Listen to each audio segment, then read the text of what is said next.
The seat pitch on your average domestic flight in 2026 has officially shrunk to 28 inches on several major carriers, and if you are over the age of 50, that isn't just a matter of discomfort. It is a legitimate health risk.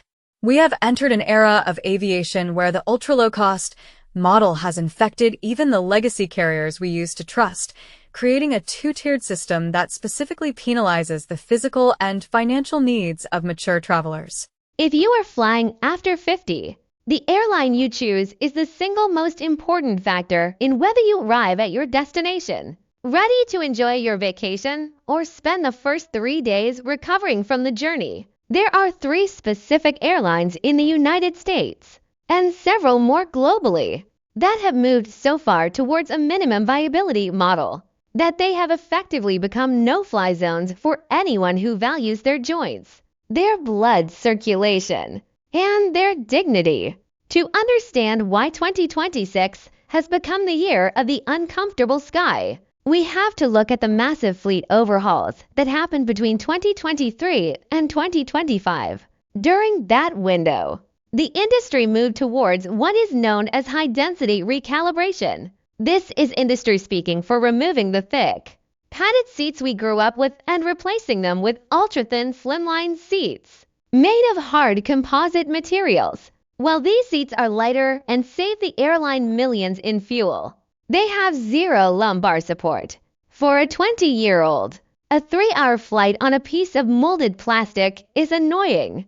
For a 60-year-old with a history of lower back pain or sciatica, it could be a week-long physical disaster. When you combine this with the narrowing of the aisles to accommodate more rows, the modern airplane cabin has become a claustrophobic environment that is particularly hostile to the 50-plus demographic. The first airline on the avoid at all costs list is one that has spent the last year doubling down on what they call unbundled efficiency, but what passengers experience as a relentless series of physical hurdles. Let's talk about the Frontier Spirit conglomerate. While they operate under separate brands, their 2026 shared operational philosophy is the same. The passenger is a metric, not a guest. In the 2026 travel landscape, these airlines have pioneered the use of pre-clouding zones, where they pack passengers into tight standing pens before boarding even begins to ensure the fastest possible turnaround time for the aircraft. For a traveler who may have knee issues or simply tires easily after a long walk through the terminal, being forced to stand in a crowded pen for 30 minutes before a flight is an unnecessary physical tax. Furthermore, these carriers have implemented an app-only service model that is designed to frustrate anyone who prefers a human touch. In 2026, if you need to speak to a human agent at a Frontier or Spirit counter to change a seat because of a physical ailment, you are often charged a human intervention fee that can exceed $50. They have automated their customer service to such an extent that digital literacy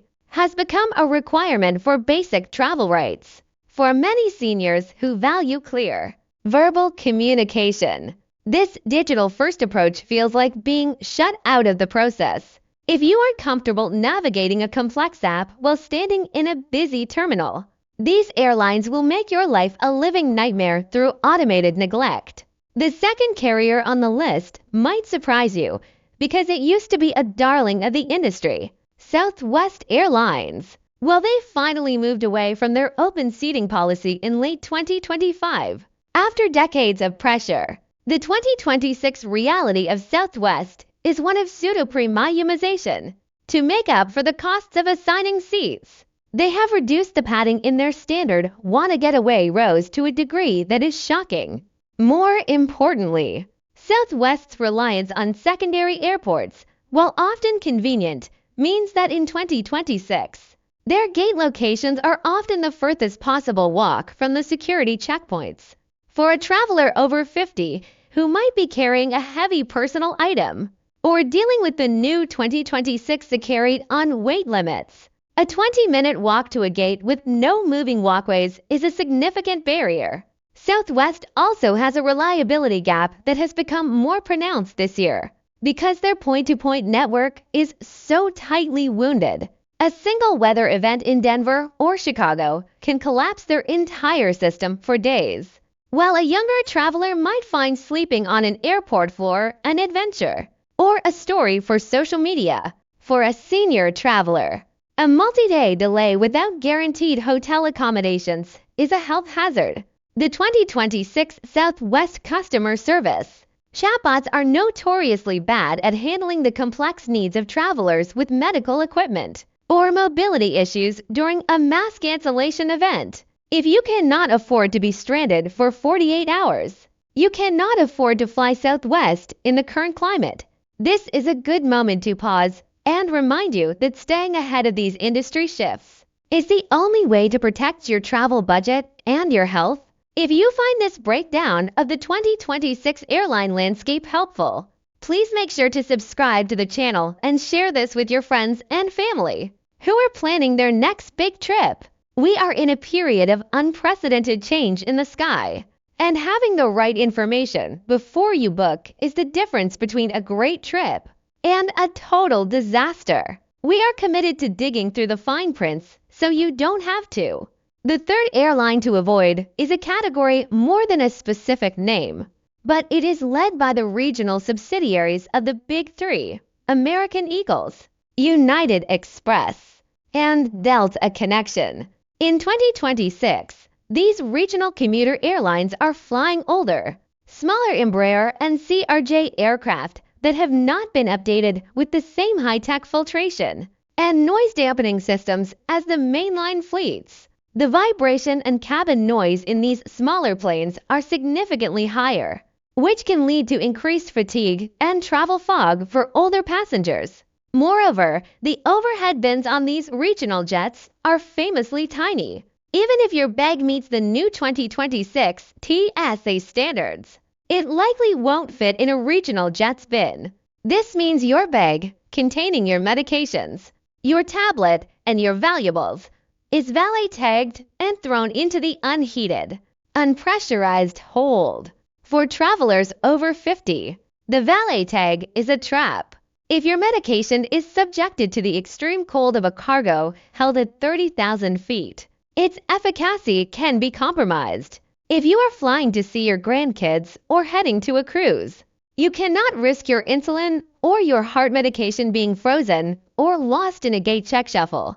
The regional carriers are the most likely to force a gate check, and they are the least likely to have the staff on hand to help you retrieve it if there is a connection issue. If your itinerary involves a regional leg on a tiny plane, you should look for a different routing, even if it costs a bit more. The peace of mind of keeping your belongings with you is worth the premium. Now, let's look at the specific health-related reasons to avoid these budget-focused airlines in 2026. The most dangerous one is the increased risk of DVT, or deep vein thrombosis.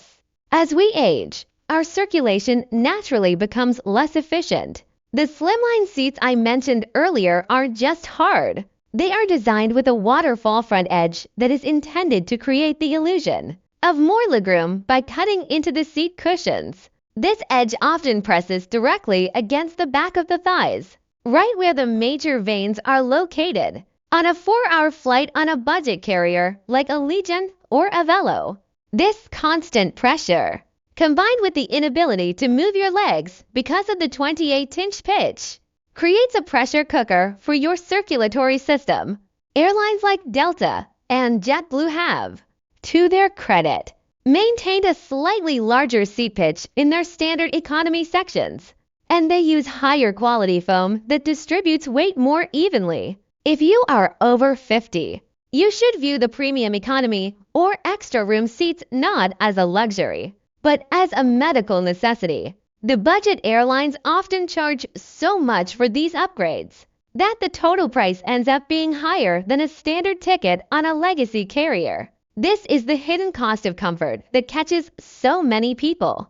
They see a $99 fare and jump on it, only to realize that by the time they pay for a seat that won't give them a blood clot, they've spent $300. We also have to discuss the air quality factor. In 2026, the newer Boeing 787 Dreamliners and Airbus A350s have advanced humidification systems that keep the cabin at a much more comfortable level. Older planes, which are the backbone of the budget fleets, have extremely dry air, often less than 10% humidity, for older eyes and respiratory systems. This is incredibly taxing.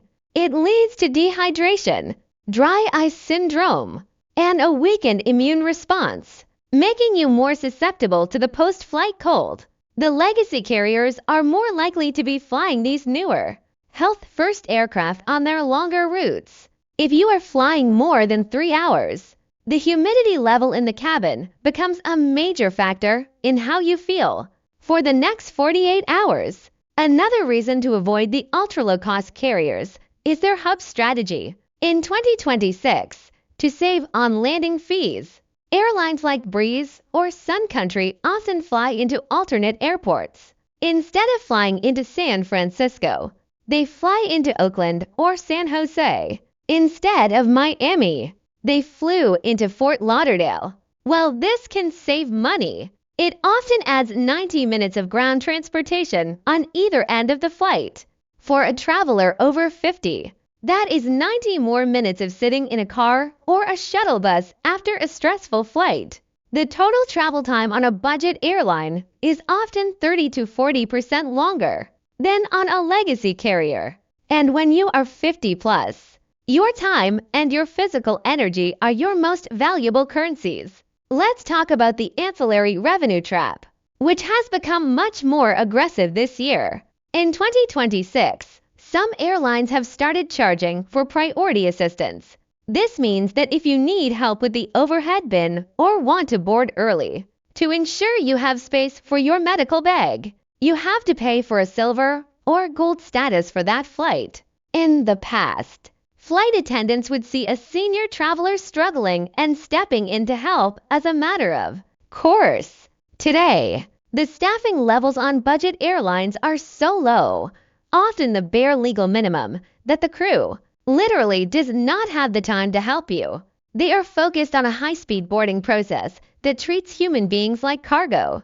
If you want an airline where the staff is trained and empowered to assist you, you have to look at carriers like Hawaiian Airlines or Alaska Airlines, which consistently ranks highest for passenger empathy. One of the biggest red flags to look for in 2026 is an airline's medical equipment policy. If you travel with a CPAP machine, a portable oxygen concentrator, or even just a specialized orthopedic pillow, you need to read the fine print. Budget airlines have become notorious for aggressive measurement. They'll look for any excuse to classify a medical bag as a second carry-on and hit you with a $75 gate fee. While federal law protects medical devices, the budget airlines count on the fact that most passengers don't want to cause a scene at the gate. They use intimidation tactics to force payments. Legacy carriers like American or Delta have much more established accessibility desks that you can call ahead of time to have your medical equipment pre-cleared and noted in your records. Then there is the issue of bathroom access. This sounds like a minor point until you are 2 hours into a flight and the seatbelt sign is on. In 2026, the budget carriers have moved the bathrooms to the very back of the plane to fit more seats in the front. The aisles have been narrowed by another half-inch on the newer configurations. For someone with balance issues or someone who simply needs a bit more space to move, navigating a narrow, crowded aisles during light turbulence is a recipe for a fall. The legacy carriers generally maintain slightly wider aisles in their Comfort Plus or main cabin select sections, providing a clear path to the facilities. We also have to consider the food and hydration crisis. We all know that airplane food is mediocre, but in 2026, the budget airlines have removed complimentary water from many of their flights. You have to buy a $5 bottle of water with a credit card. They don't take cash. Dehydration is a leading cause of flight-related fatigue and can exacerbate existing conditions like kidney issues or hypertension. When you fly a legacy carrier, You are guaranteed regular hydration. It seems like a small thing, but over the course of a day of travel, that constant access to water is vital for your physical well-being. So, who should you fly with? In 2026, the gold standard for travelers over 50 remains Delta Airlines. While they are often the most expensive, they have invested billions in their end-to-end experience. Their Delta Sync platform allows you to manage your entire journey, including wheelchair assistance and dietary needs, with a high degree of reliability. They also have the youngest fleet of the Big Three, meaning you are more likely to be on an aircraft with better air quality and more comfortable seats. JetBlue is another strong contender, especially their even more space seats, which offers the most legroom in the domestic economy class and comes with a fast-track security benefit that is invaluable for avoiding the stress of the 2026 TSA lines. Internationally, the gap is even wider. If you are flying to Europe or Asia, you should avoid the low-cost long-haul carriers like Norse Atlantic or French Bee. These airlines are the frontier of the ocean. A 10-hour flight in a seat with no reclining and no complimentary meals is a grueling experience for anyone, but for a senior, it is physically depleting. Instead, looking to carriers like Emirates, Qatar, or Singapore Airlines. Even in their economy sections, the level of service and physical comfort is leagues ahead of anything you'll find on a budget carrier. They treat the 50-plus demographic with a level of respect and seniority preference that is deeply ingrained in their corporate cultures. The hidden fee of 2026 is the cost of your recovery. If you save $200 on a ticket but spend 3 days of your vacation in bed with a thrown-out back or a respiratory infection, did you really save money? As we age, our recovery time becomes a factor in the true cost of a flight. You have to factor in the cost of the chiropractor, the cost of the extra hydration, and the value of the time you lost because you were too exhausted to leave the hotel. When you look at it through that lens, the budget airlines are actually the most expensive way to travel. Another 2026 trend to watch is the arrival gate distance. Major airports like O'Hare and Atlanta have expanded their concourses so far that some gates are nearly a mile from the baggage claim. The budget carriers are almost always assigned the end cap gates because they pay lower fees to the airport. If you fly a legacy carrier, you are much more likely to land at a central gate near the exit. For a senior traveler, the difference between a 5-minute walk and a 20-minute walk is the difference between an easy exit and needing to find a place to sit down every 100 yards. If you must fly into a mega hub, always check the gate maps for your airline. Let's talk about the digital divide one more time. In 2026, many airports have moved to biometric boarding, where your face is your boarding pass. While this is efficient, it can be confusing and feels like an invasion of privacy to many. The budget airlines have been the most aggressive in adopting this no-staff model.